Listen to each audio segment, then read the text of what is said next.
that was the lesson I took away from that is no matter what I do, I always start with a vision of world class. I use that language often with my team. It's always global in potential, act local, right? Doesn't matter what I'm doing. So I'm always trying to create a repeatable, scalable model that over. Hello, you're listening to Ready, Set, Go Real Estate Investing Podcast, presented by Brandon Elliott. This show will be going over all aspects of real estate investing and is intended to educate, motivate, and prepare you to take action on your first or next real estate investment. For more information, please visit BrandonElliottInvestments.com. Thank you for listening and enjoy. Welcome back, everyone, to Ready, Set, Go Real Estate Investing Podcast. I'm your host, Mr. Brandon Elliott. I'm excited today. I really am. This is a great day. We got a legend in the house today.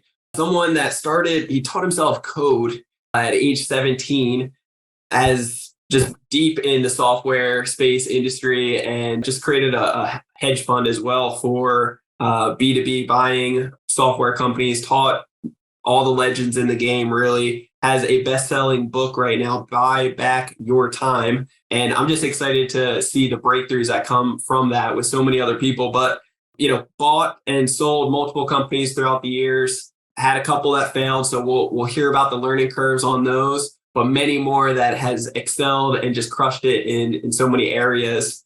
So really excited to have you on today. But without further ado, Dan Martell, what is up, my friend? How are you today? I'm doing awesome, Brandon. I appreciate the opportunity to be here. I got a few stories and ideas that I think will serve folks starting off that want to, become the best version of themselves. That's kind of the way I see life, right? We want to become the 10.0 version of ourselves and then share that person with the world. Let's go. Dude, first off, congratulations. You got an amazing McLaren getting dropped off in just a little bit, right? That's always exciting. Yeah, I got one to match the book. There you go. 720S, yeah. Yeah, let's go. Match the shirt, match the book. It's going to wrap out pretty nice. But anybody out there that doesn't know more about your story, who you are, your upbringing, and so forth, do you mind just giving that 30,000 foot view for us? Yeah, my story is kind of unique where I actually grew up in kind of this crazy environment. I ended up addicted to drugs when I was 13, ended up in jail twice by the time I was 17 or 16, and then almost took my life in a high-speed chase. And it was in this crazy moment where I ended up crashing into this house that I went for a handgun, and for whatever reason, it got stuck. And, the cops eventually opened the door and grabbed me and pulled me out. And, I woke up sober the next morning in a jail cell. So That's kind of a crazy kind of my teenage years. And then what happened is I eventually got released to a rehab center. And it was in this rehab center, I did 11 months of therapy and worked on my personal worth and my self-esteem and the trust I'd lost with my parents, and kind of rebuilt the relationships with my family. And I was helping Rick, the maintenance guy, at the end of this program. I was there for 11 months. It was built on an old church camp. We were cleaning out one of the cabins, and in one of the rooms was this old 486 computer and a yellow book on Java programming. And I just opened it up, and I don't know, for whatever reason, it spoke to me, and I just followed chapter 1 instructions. And within 20 some minutes, I got the computer to print out "Hello World," and thought, maybe this computer stuff's kind of interesting. And it became my new addiction, man. I just went all in. I literally went from being addicted to drugs to being addicted to code. And then I got out in 1997 timeframe and discovered this little thing called the internet, and entrepreneurship kind of took hold, and it became kind of my personal development program. It was the ultimate way to get better was to try to start companies. And I just struggled for years. Literally, I think it wasn't until I was 28 that I finally found any mild level of success. And that's when my whole life changed to some of the achievements that you kind of mentioned. Yeah. What area did you grow up in? And what? East coast of Canada, in a province called New Brunswick, a city called Moncton. Okay. And small town. How did you get into drugs? Just like anybody, right? I think it was going into high school. My buddy Richard got into them over the summer. And I remember he had, I don't know if hash was a thing in the US, but he just had some stuff. And I lived in a neighborhood out in the boonies, and he gave me a little piece of it. And then I kind of got all my buddies in the neighborhood together and went into our tree fort. And that was the first time. And, what happened for me, man, it's just, I just dealt with so much emotions. Like I'd been in therapy since I was 11. I was diagnosed with ADHD. I had attention problems and focus and getting in trouble at school. And there's just something that felt, it was like a way to essentially not feel, right? To numb my emotions. And it just got a hold of me, man. Addiction is a real thing. And I just, like everything I've done in my life since then, I just went all in and, ended up hanging out with guys that were twice my age, started selling drugs, started moving drugs. It was kind of like, as a young kid, my life kind of looked like Sons of Anarchy, kind of motorcycle gangs and being in the wrong place at the wrong time. Yeah. Yeah, I can definitely relate. I had an explosion in my apartment making hash oil. Well, then Yeah. So I was literally on fire. I burnt 40% of my body, was induced into a coma for a full week, had to go through 3 surgeries and learn how to walk again. So like that stuff was real as hell for me, and a big eye opener, because after having an explosion in your apartment in California, you make the news, but you also make the headlines for the cops. And so getting on house arrest and that whole thing was a hell of an experience, but exactly what I personally needed, like with my personality type, to be able to get on the right track. Right. So I'm sure with your personality type too, was there, that experience with having the gun jam and such a crazy kind of chase and everything, like that's what you needed most likely to be able to stop what was going on and put you on the right path. And thank God. Like that was, and I know you're a person of faith, just like myself. And I don't think I really had faith back then. It was kind of like, got in trouble. It's kind of that Jelly Roll song. What's he called? It's like, I turn to God only when I need a favor or something like that. Like that was my spiritual kind of maturity back then. But what happened was actually, while I was in prison, I got in a fight and got thrown in the hole for 3 days.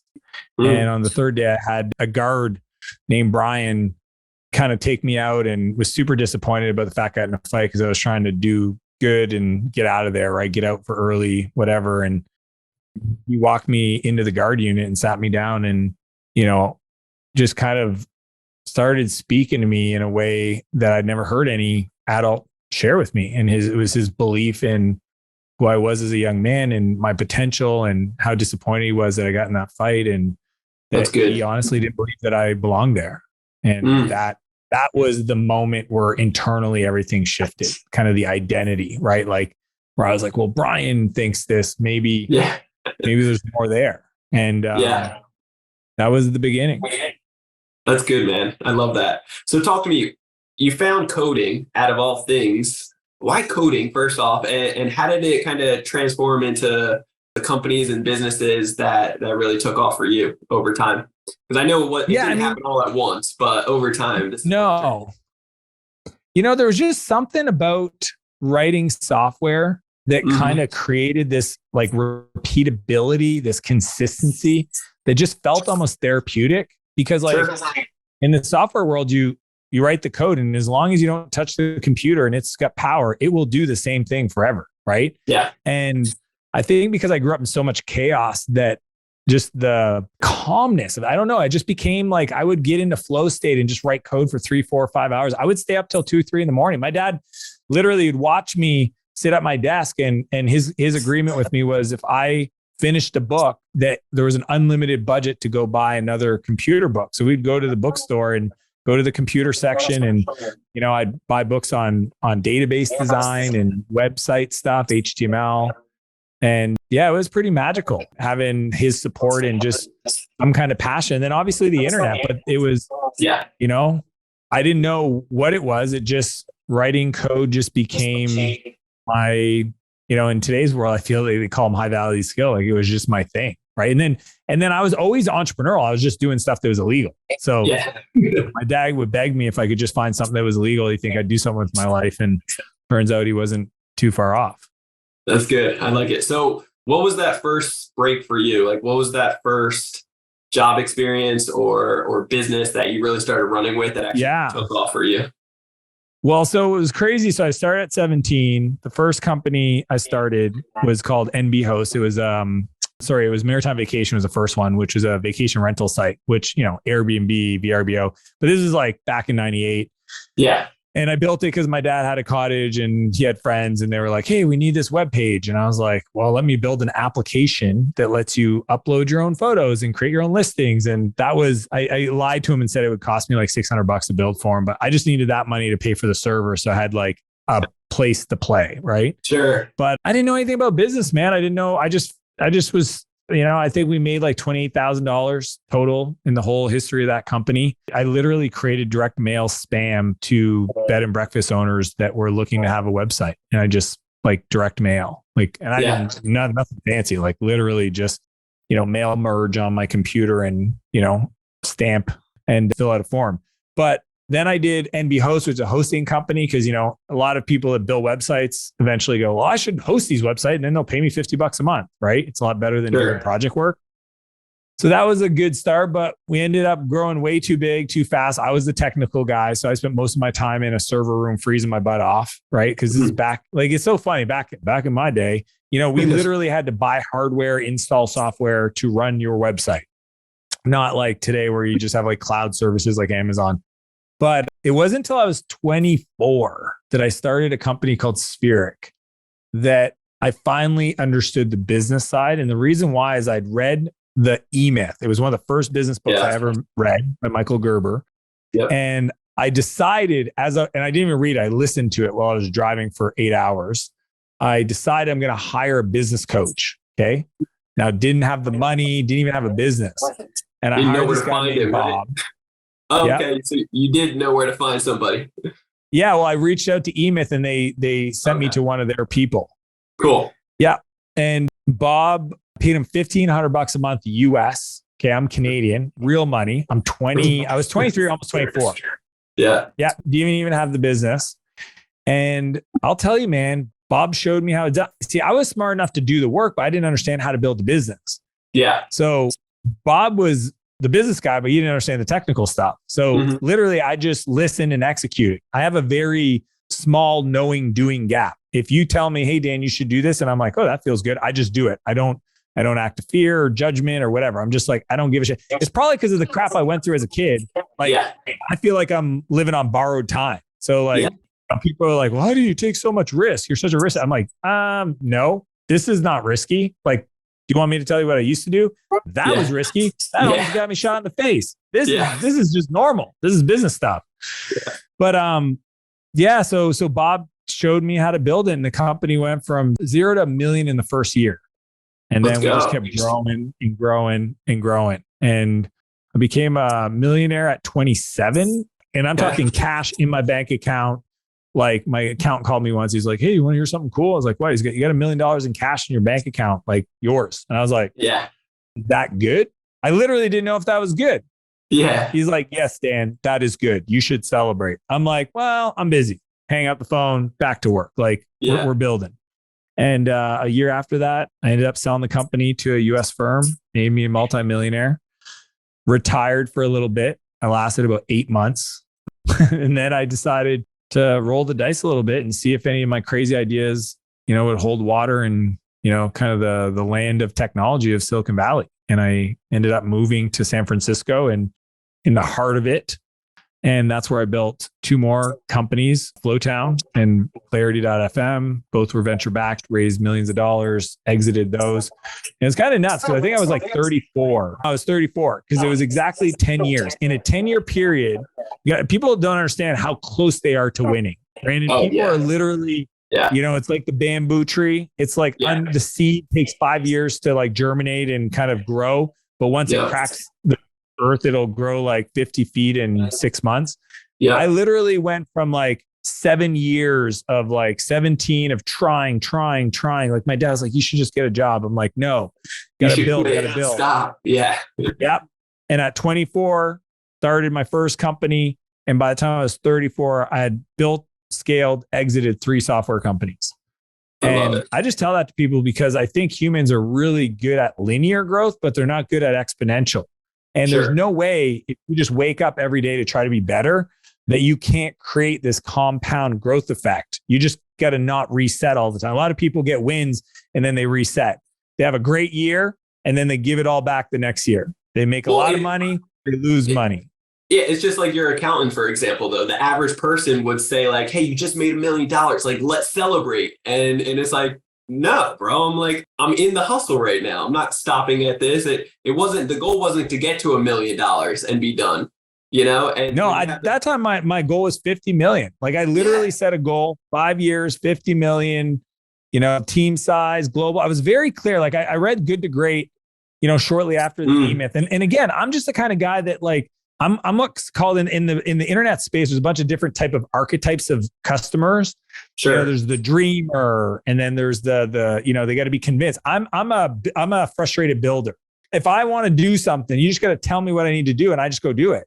So I read the Good to Great, and he talks about having a vision for the company and being very specific, right down to like number of employees and location. Sure. So I had this pitch deck, this PowerPoint that I created that was like 10 slides, and I would show it to my team every month. I'd show it to every new hire.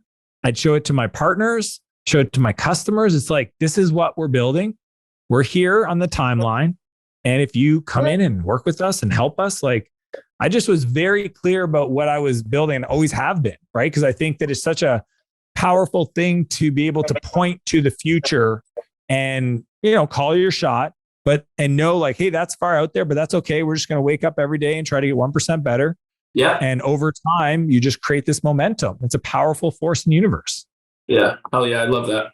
So over the years, you built a couple companies, you've exited for great numbers at the end of the day, multi-millions, and you've had a couple that have failed along the way as well, right? So I feel like we learn a lot off of the things that didn't go well, just as much as off of the things that did go well. Anything that you could share with us as far as the companies that didn't make it and some of the reasons possibly why? Yeah, I mean, the first one, I'll be honest with you, Maritime Vacation, is because I thought too small. Yeah. I started this company. The domain was maritimevacation.ca. So right off the bat, I was pigeonholing myself into Canada. My vision was it'd be nice to have 30 listings. That would be magical. 30 listing would pay my hosting fees and a little extra to live. And, some guy in Toronto in Ontario had a bigger vision, and it was called atthecottage.com. And I got some early traction, but I also didn't have a bigger vision. So I didn't invest much in it. And all of a sudden the guy from atthecottage.com came in and offered a better product at a better price. And all my customers left. Right.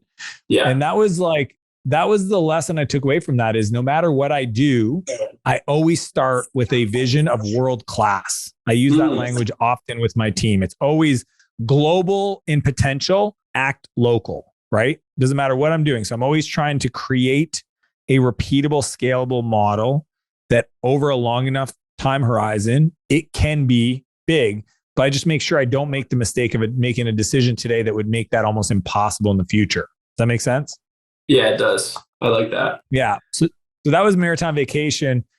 NB Host, what I took away from that experience, which was a web hosting company, is selling a commodity and trying to compete on price is a bad way to build a business, right? If you want to go out there and trade salt and cement and corn and, all these other commodities, go for it. It's just what I've learned in business is you almost want to race to the top, right? Every business I'm in, I want to be the best. I want to charge the most. I want to be a premium experience. I don't want to race to the bottom. I don't want to compete against Walmart. I don't want to compete against the low cost provider. I want to be the differentiated value add innovative company. Let's call it Apple, Nike, et cetera, because it's just a funner place to operate from. So NB Host was a great lesson learned. Me and my brother lost about 10 grand each at 20 years old, 2021. And it was a great experience in understanding,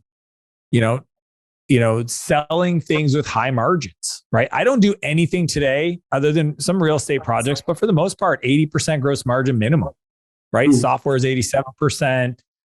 My coaching's in that same ballpark, 85%. So to me, it's like, deciding to be the best in your thing and charge a premium is way funner. So you might start simple. A lot of people starting lawn mowing companies or glass cleaning or whatever, but the vision should always be to be the premium provider in your space, not the lowest cost one, which I think a lot of people make the mistake when they start because it's how they compete. They're like, why should I use you? We're the cheapest. Well, yeah, you don't want to be the cheapest. You want to charge the most and then use that resource to create the best experience and the best outcome and find the customers that care about those things. Yeah, I think overall, like having the experience and that world-class type of like one of a kind is how you really stand out, right? And you get the word of mouth spreading as well. But when everybody goes cheap, thinking, it's really a limited belief, I feel like, thinking that everybody's going to come to you. But when you have that cheap product, you're also getting a cheaper type of mindset and more problems, right? The investor that gives me, 200, 300,000 versus the guy that gives me 20,000, it's a big difference. The 300,000 investor never reaches out and, a year later is okay with whatever comes back versus the 20,000 is going to keep on asking, right? So it's really understanding that different type of tier. I wanted to ask you about the software companies. You're buying multiple, you have 60 plus at this point, but you have a hedge fund at this point that you are raising capital and you're buying multiple businesses left and right. You have a SaaS academy as well. You've trained up some of the best in the industry.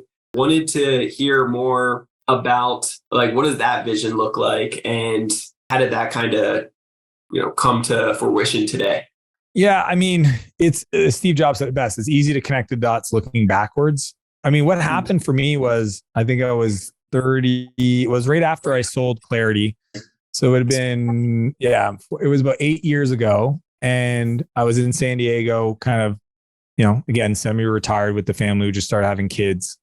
And my buddy Travis says, you should consider, teaching everything and putting it on YouTube. Like, I like listen. He listens to me. He's like, I love your ideas on this. It'd be great if you could like just share it, just record yourself. And inside of me, it kind of was like, kind of made me nervous. Like I was like, oh, I don't want to be that guy. I don't want to be a YouTuber. And, one of the things I've learned a long time ago is that when I am scared, I should listen to myself, like listen to my gut. So in that comment, he made me second guess, like, maybe that's an area I got to go develop. Like, why am I so nervous about this? Why am I so anti this? Like, there's maybe my next level of learning how to communicate better, tell stories, teach people, build massive teams is going to be on the back end of this concept of sharing everything on YouTube. And I made a commitment and I said to myself, I will post a video every week for the next decade. And true to my word, I haven't missed a week in 8 years. Every Monday, I post a video. I think we're going to crack 100,000 subscribers this week. So it took a while. I'm not doing Mr. Beast videos. These are, very tactical software, retention, product development, like very nerdy stuff, but it's one of the largest YouTube channels for software as a service or B2B SaaS. And that seeded the idea of coaching, right? And teaching other people. So SaaS Academy started about 5 years ago and has become one of the largest coaching companies in the world on the back end of the YouTube channel. And then about a year ago, I started thinking, okay, well, I'm already doing angel investments. So, I've got like 60 different investments in software companies, $4 billion companies like Intercom and Hootsuite and Udemy and many others. But I thought, well, I'm helping these clients, scale and exit. So we've had 38 exits in the last year, but like, why don't I buy them? Right. So I reached out to it's funny. One of my coaching clients, Kevin, he was working on another fund that I was an investor in, an LP, and he decided he wanted to start something new and different. And I asked him if he wanted to be business partners. And essentially we went and we raised 70 million in capital. I put in the balance with Kevin and now we buy. So we're more private equity than hedge fund. So we buy and hold software companies, and so pretty much my day is spent teaching everything I know. That's one of my core philosophies, right? Becoming, the best version of me and then sharing that person with the world. And then looking at deals and talking to really smart entrepreneurs and helping them kind of fix and correct their software companies so they can grow faster and, create incredible wealth for their family so they can do cool stuff. And that's been my journey. Yeah. In some of the academy, some of the people that you've helped out, do you mind listing off some of the people and like what that has done? Yeah. I mean, in my clients that have been in my program, and these are people that are kind of public on my website, Russell from ClickFunnels. So I work with Todd, and, rest in peace, Dave passed away, but I worked with their team. I worked with Alex at Hyros, and they just exited for 110 million. Ryan Levesque, who's got his product Bucket. I've got, Garrett J. White and his whole Warrior app stuff. Who else? Ryan Dice had a software company from Digital Marketer, is an incredible entrepreneur. And honestly, many others. Anybody that's kind of like in the online space that has a software product, either I've coached them or they've come into my community and taught. Like we just had Sean from Go High Level, who a lot of people know recently, come into my high-end private mastermind. And yeah, I just literally, because we have 1,000 clients, the truth is I just don't know anymore. I run the company and I have, an executive team and a senior leadership team. And then we have, I think 14 coaches or something. So it's a pretty big organization. So sometimes I work with people I'm not even sure I'm working with until they tell me. I love it. So what is the goal? Like, what are you guys doing with buying some of these software companies? You're buying them straight up and then looking to either rebrand them or grow them? There's 100 reasons people sell a company, right? Sure. So we try to buy a decent company with good fundamentals, right? We have like 13 different data points we look at. And then depending on the situation, we might bring in a CEO to operate it. But usually we want to essentially increase their recurring revenue and fix the retention problems right out of the gate, typically, what we call revenue retention. So we're always trying to increase net revenue retention as fast as possible. And then just set up the infrastructure in the team so that it continues to scale. I mean, the beauty of software, and I think why the valuations are so attractive, is because if you build the company right, it becomes an annuity. Over years, this thing continues to grow and continues to compound and is incredibly profitable. So we'll probably buy, 15 to 20 companies over the next 3 to 5 years. And that portfolio of companies, we can either keep it or bring it public, but it's, left to be seen what we do with it. But the vision is to essentially build, a multi-billion-dollar revenue base of software companies over the next, 5 to 10 years. And then buy and hold those unless it's just keep them. Bring them public. I mean, I'm not saying we wouldn't exit them for the right situation, but our vision is more buy hold. It's definitely buy hold for the, for our capital. And then, but we're not going to say no if there's a strategic that wants to bolt our stuff onto theirs. For sure. When it comes down to some of those 13 moving pieces that you guys are looking at, do you mind like listing off a few that maybe some of the listeners could? I can share them, but they're kind of they're nerdy software things, right? So we look at NPS score, right? So net promoter score. We look at average revenue per customer. Okay. So it's called ARPU, average revenue per user. We look at CAC payback period. So how much does it cost to acquire a customer? How quick can we pay that back? Meaning divide the amount of cost by the gross margin. We look at net revenue retention. So on an annualized basis, you have a cohort of people that start in January. That cohort of people, what did they pay that month? What revenue do they pay at the end of the year? Is it, 80% revenue retention or is it 130% revenue retention? Those are dramatically different things. But those are just examples. So we have 13 and we kind of score them red, green, yellow. And, for the most part, it takes a majority of those to be, green. And there's some of them that are non-negotiable in regards to the structure that the founder or the CEO is looking to exit, right? So there's certain types of scenarios that we will do and some that we won't. And that's how the investment committee meets. We look at 100 deals a week. We whittle it down. We put them through this kind of sheet, this scorecard, and then meet an investment committee and try to put together some LOI, some letters of intent that we think are fair, and try to find the opportunities where we match what the founder's looking for as a partner. What is the typical range of like the deal size, what we're buying? Yeah. We'll probably spend between 15 to 25 million to acquire a company. Okay. So they're probably doing 1.5 to 3 million in EBITDA. Okay. And then what kind of discount rate are you looking for to actually buy, or are you buying them at value so that you can? Yeah, we're competing against the market. Okay. I mean, Yeah. as much as I love to think that people would sell me their company at a discount because of my good looks and my hair, it's not happening. Yeah, but I mean, there's deals we'll do that other people won't do because some of them just want to buy companies that are going to cash flow, and we're looking to essentially like value add in the real estate game. They would call it that. Yeah. But yeah, we're totally open to coming in and, taking over a company and fixing the demand generation and the sales conversion and the retention strategies. I mean, it's essentially what happened was all the playbooks that I built to coach my clients. Kevin was a client, so he saw this library of like, we have these 6 core functions, and we have, I think, over 400 growth playbooks that we execute in each one of these models, this operating system for scaling software companies. And that's essentially what we do. We buy a company and we kind of put them through the scoring system and go, okay, well, here's the things we're going to do. We call it the first 100 days, right? It's like in the first 100 days, this is the playbook. We fix pricing, we fix retention, we fix demand gen, restructure the team, we keep the A players, we get rid of the C players.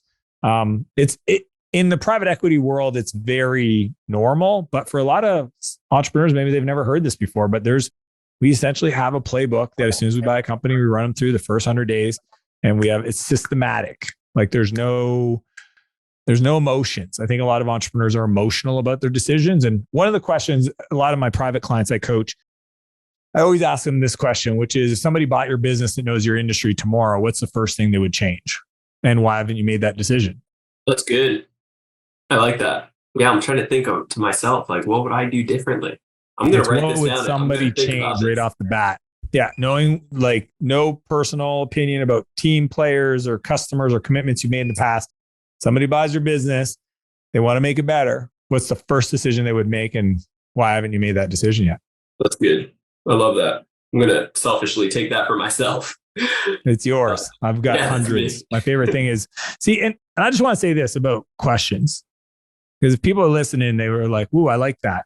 Here's the thing is, if you think about thinking is nothing more than asking a question of yourself and answering it, except most people don't perfect and or refine their questions. So they don't work on collecting and identifying really powerful questions, because if you improve the quality of your questions, you'll improve the quality of your life. Right. Oh, so for sure. one of the things I've gotten really good at is just to distill every area of a business into questions that uncover the real thing that needs to be focused on to have it scale. And I just think a lot of people work on motivation and habits and routine, and all those things are important. But at a certain point, it's strategy, and strategy is on the back end of a great question. I like that. Dan, talk to me. How did you come up with the idea of writing the book, Buy Back Your Time? Yeah. This book is a passion project gone silly. Okay. So what happened was, everybody that comes around me, okay, so like the people that are around my life are confused how I do so many things, right? Because they're like, how do you train for an Ironman? You've got 2 boys that are Irish twins, they're 11 months apart. You have a wife. I see you go on date nights, you go on quarterly retreats, you go on, I think we did almost 12 weeks of vacation last year. You run 2, I have 2 8-figure companies that I'm CEO of. You invest. Like, how do you do all this stuff? And I would try to explain it to them. I would unpack it, and I would show them kind of the way I think about my time, and I look at leverage and I quantify things. And it was just through this process over the years of coaching so many people, the first thing I had to do is help them get the time to then go do the work. Most people are already operating at max capacity, right? When they come to me, it's not like they're sitting at home doing nothing. They're like busy. Yeah. And I call that the pain line, right? They're operating at a red line that if anything more got added to their plate, they would explode. Usually for agency companies, it's about 12 to 14 employees. About 1.5 million in revenue. For software companies, it might be a little different, but yeah, I usually get the call when that happens. And I designed this whole framework called the buyback principle based on the 4 master skills of leverage, right? Which I'll just name them quickly, but it's content, capital, code, and collaboration. And to the degree that we get really good at those 4 master skills of leverage, we can build incredible outcomes for the same amount of time because we have a force multiplier, which is leverage. But most people have never been taught this stuff. And so talk to me, when it comes down to people being busy, I feel like in today's society, everybody can hold up that flag saying, I'm busy. Do you find that a lot of people are kind of BS with their time? Their time management is totally off. They're prioritizing, scrolling on social media or watching Netflix or whatever it may be. Even with the high level net worth individuals that are like coming to you for coaching and so forth, obviously we're all busy, and like the high level people are still putting in some work, but it's really what we're prioritizing. And there's more than enough time in the day. Would you agree? Everything comes down to the leverage you create per unit of hour put into your day. It's simple math, right? Like You're going to average person's going to work 2,000 hours. Okay. Yeah. You generated income. Okay. After you discretionary expenses, whatever. If you just think of like all the money you made, your salary and or your profits distribution, whatever, and you take the 2,000, that's your effective hourly rate, how much value you create per hour. So people that have higher leverage and more output are folks that know how to leverage their time, which means they take money and they reinvest it to buy back their time to go do things that create more leverage, right? Yes. And the framework I teach is called the buyback loop. And the idea is my job is always to try to buy back my time to go do things that, one, light me up, that I enjoy doing, that I want to do. Because if I don't enjoy doing, I won't keep doing it. And two, make me more money. And so if you think about a simple calendar of things that are red or green and $1 sign or $4 signs, it's like I'm trying to take all the red and $1 sign stuff out of my calendar, put it into a bucket and give it to somebody else, hire somebody, buy back my time, to then refill it with things that are going to create more value and light me up that I enjoy doing. And that's why I tell people, like, my mission in life is to create a movement where we help companies, and entrepreneurs build businesses they don't grow to hate. Because what happens right now is they keep building till they get to a place where they hate what they've created. And then they decide to either stall, sabotage their success, or sell the business. And I really think it doesn't have to be that way. It literally can be that the more successful you are, the more free time you have. Now, I'm not saying that I'm not an advocate for the 4-hour work week either. The subtitle of my book is, get unstuck, reclaim your freedom, and build your empire. Because my definition of an empire is a life of unlimited creation you never have to retire from. And that's why I wrote the book, is because I was trying to buy back my own time from having to teach my clients and teach my friends this process. So now it's like, here it is. I spent 2.5 years writing this book. I've researched it. I had incredible case studies and frameworks, and it is one of the most powerful books on time management ever written, because I had to do it for myself. You can't build venture-backed companies and have balance. And, unfortunately, I was in a relationship, and my fiance at the time left me, and that, was my wake up call to get better at this. And luckily I met some incredible mentors, in Silicon Valley, and I understood how do these 20-some-year-olds scale companies to 100 million in revenue in 4 or 5 years. How do they do that? Well, I wrote about it in the book. So talk to us, share some bits and pieces in the book. How does somebody actually start buying back their time? Yeah, the core framework is the buyback principle, which states we don't hire people to grow our business. We hire people to buy back our time. Because if we do the second, we get the first. But if we do the first, we definitely don't get the second. Does that make sense? It's a capacity versus calendar thing for most people. I want to make it about your calendar, right? So when you feel overwhelmed, and here's why. If you know selling another thing to somebody is going to create more chaos in your business, you just won't sell. When people are like, I'm having a hard time with marketing and sales.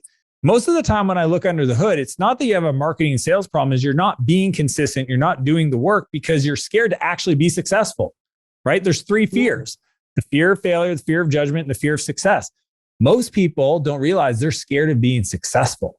And because of that, they sabotage their potential for growth. So if you follow the buyback loop, which is audit, transfer, fill, first thing we do is a time and energy audit. We look at your calendar and say, what are the things that take your energy that are low value, that are, like you said, just doing stuff they shouldn't be doing.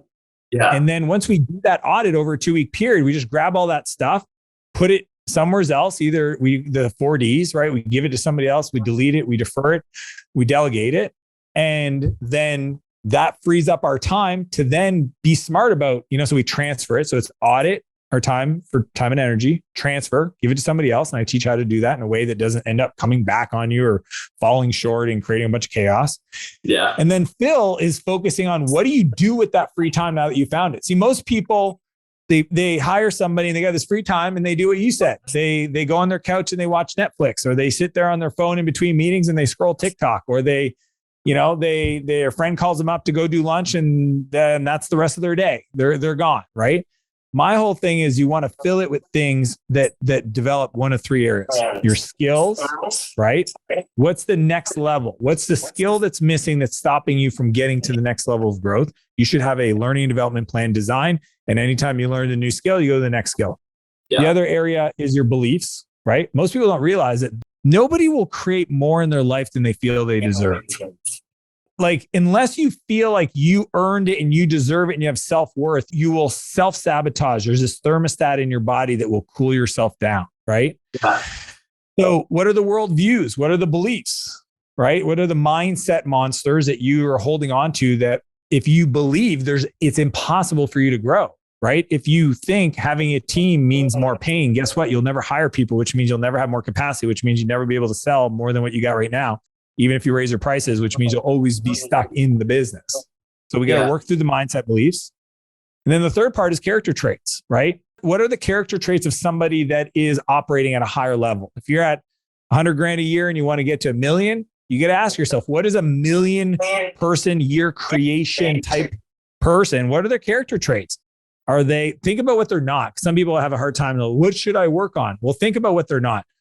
They're not somebody that says they're going to do something and doesn't do it. They're not somebody that is inconsistent. They're not somebody that an alcoholic, or substance abuser has a ton of vices. They're not somebody that is emotionally unhinged. There's all these things they're not. So if you have any of those, what I call the 5 time assassins, then you got to work on those character traits. You got to overcome them.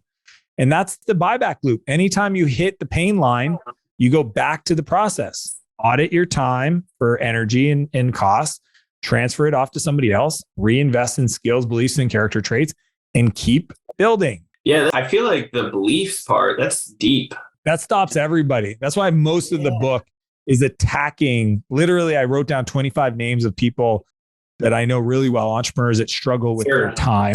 And then I wrote about them indirectly through the book to address the beliefs and the words they use and the scenarios that they were experiencing to show people how to rethink those scenarios. Yeah, I just feel like it's something I've come, across other people that have really struggled with that. I feel like a lot of entrepreneurs to a certain degree potentially have gone through that. And I don't know what that would be from.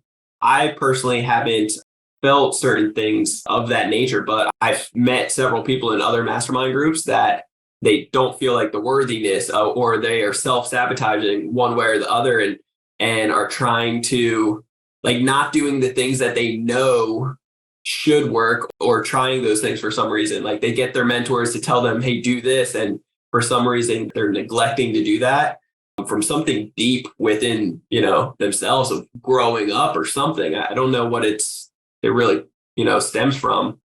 But I just think everybody's situation is probably slightly different when it comes to completely different.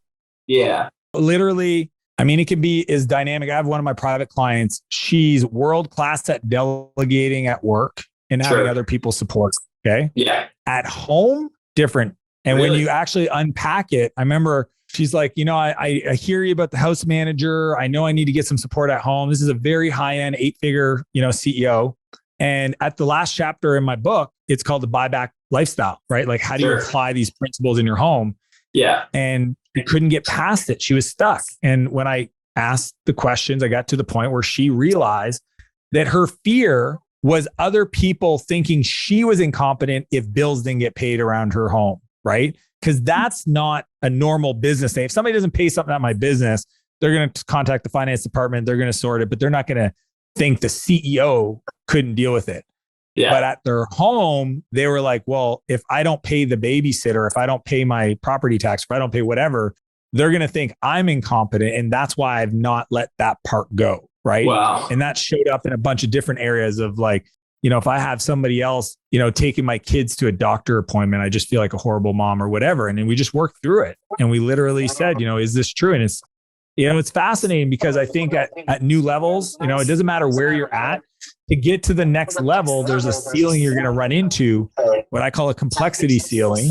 And, new levels, new devil. And you've got to unpack what is it that's got me stopped here, and what's the new identity that I need to connect with to become the person who can do with more, right? Because what happens is, and Jim Rohn used to talk about this often. He said, if we took all the money in the world and gave it out to every person evenly, right, to the 7 or 8 billion people, the truth is within 2 or 3 years, it would be back in the hands of the same people that had it originally. The reason why is just because you have money doesn't mean you have become the person who knows how to retain, manage, and create that kind of money. So because you don't know that and you aren't that person, you will make decisions that will cause you to depart that resource. And the people that know how to acquire that resource will acquire it back. Does that make sense? Yes, it does. So it's fascinating for me to think. It's like people don't realize is you need to become the person who can deal with higher level problems, or what I call factors of 10 problems, right? $10 problems, $100 problems, $1,000 problems, $10,000 problems. Like, you should invite those problems so that you now have a worthy opponent to learn from, to get to the next level by learning how to make this just the norm. Yeah, that's good. I remember a couple of years ago when we were starting to grow our business more, Jen and I, we started delegating a lot of things like, cleaning our house, washing the dishes, walking our dogs, getting the dogs bathed or vet visits, washing the car, stuff like that. And I remember even getting our laundry done and so forth, and having my assistant do it. And I remember my mom finding that out, and she was so disappointed. She was so mad at me for a while. And I just remember thinking she was like, how dare you make your assistant do that. So it was pretty mind blowing, just the mindset shifts. But knowing where we had to go to be able to grow this, it was very important. Well, I think this is crazy. I'm very thankful for your time today. I know you got to go in just a moment. Do you mind sharing how people can get a hold of you, how to get the book? And the best place is Instagram. So Instagram, 2 L's of Martell, Dan Martell. I'm Dan Martell on all social platforms. Instagram's the best. I put out, I think, 2 or 3 reels every day on buyback principle ideas. You can go to Amazon to get the book, go to your local retailer. It's in all physical bookstores as well. But Instagram is the best. And if you're listening to this and you go check it out, just let me know you heard me through Brandon in the podcast. I would love to connect with you and just be helpful. I've got templates for executive assistants and house managers and all that fun stuff. And again, I'm just here to create a movement and make the buyback principle just default language for all entrepreneurs to get their time back so they can go create more. I want them to unlock their ability to do, right? Yeah, get that time freedom. I love it. Well, I appreciate you greatly, guys. Make sure you reach out to Dan and buy that book. It's going to be changing your life in so many different ways. If you guys want to get a hold of me, you can always do so on Instagram. It's Brandon Elliott Investments, Facebook.com/Brandon Elliott Investor. Otherwise, if you're looking to learn more about credit, check out creditcounselelite.com. We'll show you how to be able to get up to $500K every 6 months at 0% interest. Till next time, guys, God bless. Dan, appreciate you, brother. Thank you. Thanks, Brandon. Have a great one. Cheers. See you guys. This has been another episode of Ready, Set, Go Real Estate Investing Podcast, brought to you by Brandon Elliott. For more information, please visit BrandonElliottInvestments.com. Also, please don't forget to like, share, and leave a comment below. Thanks again for joining. Until next time, God bless.